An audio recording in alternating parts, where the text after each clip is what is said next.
गिबियावनो बयखौबो बड' निउस इउटुब चेनेलनि गोदान खौराङाव बरायबाय। नोंथांमोननि थाखाय बे समाव माखासे खौरां लाबोदों।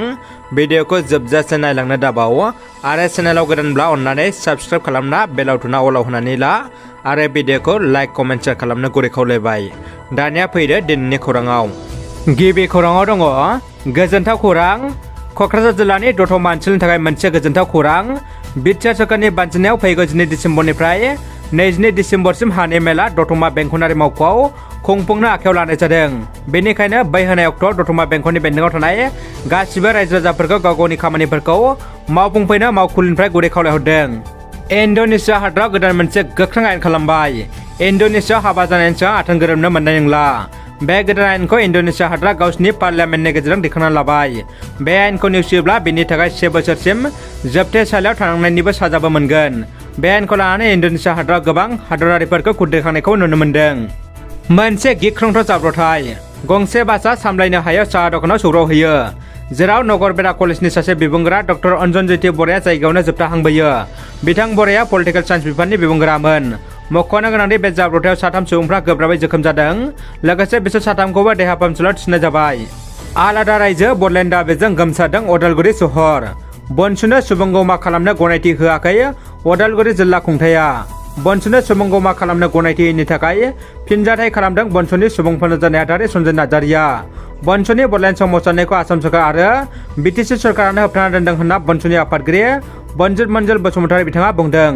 बावैसो सान सिगां बनसुनि बारग' बुंथिगिरि रंगल बर'आ इउपिएल दोलोआव जुनजानायखौ बनसुआ गोख्रों रावजों सोंखारदों आरो रंगल बर'खौ गुद्रा माइ खामानियाव नाङै होनना बुंथियो। दानिया फैदो गुबुन मोनसे खौराङाव। आसामनि आगजुआरि आरो गोख्रों जौगानाय नोजोरजों मानगोनां गिबि मन्थ्रि डक्टर हेमन्त बिश्व शर्मा बिथांनि गोख्रों दैदेननायाव जागायनाय जौगानायनि थाखाय 2 सप्ता हाबाफारिनि आवथायाव दिनै कुमारिघाटानिफ्राय नया बस्ति थांनाय लामाखौ जौगाखांहोनायजों लोगोसे कुमारिघाटानिफ्राय नया बस्ति थांनाय लामानि खाला दैमा आरो फाग्लादिया दैमानि सायाव आसाम सरकारनि हादबसेयारि गावारि जौगां खोन्दोनि पुन्जिनि आवथायाव 240.87 कौटि रां बाहायनो थि खालामनानै गोदान आरसिसि दालां लुफुंनो थाखाय अन्थाइ खाम्फा गायसननाय जायो। बङाइगावनि 2 नं राजा लामानि सेराव गरायमारि बाजाराव हरखाबै अर खामनाय जाथाय सोमजिदों।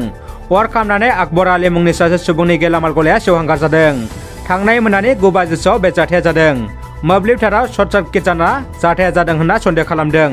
उनाव अर खोमोरग्रा बिफाननिफ्राय फैनानै अरखौ खोमोरनाय जायोब्लाबो गासै 5 लाख रांनि मुवा बेसादफ्रा खामजोबदों होनना खौराङाव मिथिनो मोननाय जादों। कटन मुलुगसोलोंसालिनि फरायसुलि अजन्ता बर'आ थैनायनि जाहोना सोराङाव फैबाय। माखासे सान सिगां रोंगौथि गोनां बर' फरायसुलि आइएस जानो मिजिं सुजुनाय अजन्ता बर'आ देवलां लागायना जिउ फोजोबना लानाय जाथायनि गुबै जाहोना दिनै सोराङाव फैबाय। खौरांनि बायदिब्ला अजन्ता बर'आ गावखौ फोजोबना लानायनि आन्दोआव मोजां मोननाय अनजालिनि जाहोन दङ। अजन्ता बर'आ देवलां लागायना जिउ फोजोबना लानायनि उनाव दायो प्रकाश बर'खौ गरेस्वर पुलिसआ एरेस्ट खालामदों। खौरांनि बायदिब्ला अजन्ता बर'खौ मोजां मोननाय प्रकाश बर'आ जुलिनि रादाय होनायनि उनावबो गुबुन सिख्लाजों मोजां मोननायनि सोमोन्दो थानायनि थाखाय जिउ फोजोबना लादों होनना मिथिनो मोन्दों। भारतनि सान्थ्रि हान्जानि 101 area general officer commanding lieutenant general K C Panchananda heart एटाकजों भुगिनांनानै दिनै शिलंआव जोबथाहांबोबाय। बिथाङा बिबान थानाय समाव गोबां गोजौ थाखोनि बिबान लानानै हादर सिबिथाय खालामलांदों। दानिया फैदो जोबथा खौराङाव। क'क्राझार जिल्लानि सिङाव थानाय दतमा हालामनि दुमारिगुरि गामिनि सिङाव दं गंसे हादरसा देहा फाहामसालिनि सुबिदा। नाथाय दुखुनांथाव बाथ्राया बिसदि बे देहा फाहामसालियाव गासैबो बिथिंनि गाहाम फाहामथायारि सुबिदा थासेयावबो दिनैसिमबो नांगौ समाव डक्टरनि अभाब जायो, जायनि थाखाय ओनसोलनि रायजोफ्रा देहा फाहामथाय मोनाखै। ओनसोलनि रायजो राजाफ्रा रोखायै बुंनाय बायदिब्ला सिगां समाव बे हस्पिटालाव गाहामैनो गाहाम ओनसोलनि रायजो राजाफोरनि सुबिदा बायदियै गाहाम सुबिदाखौ होबाय थादोंमोन। नाथाय आथिखालाव नांगौ समाव जायगानि रायजो राजाफ्रा बे देहा फाहामसालियाव नांगौ बायदि सुबिदाफोरखौ मोननो हायाखै होनना बुंदों। ओनसोलनि रायजो राजाफ्रा सरकारखौ बे बिथिङाव गोख्रों राहा लानो खावलायहरदों।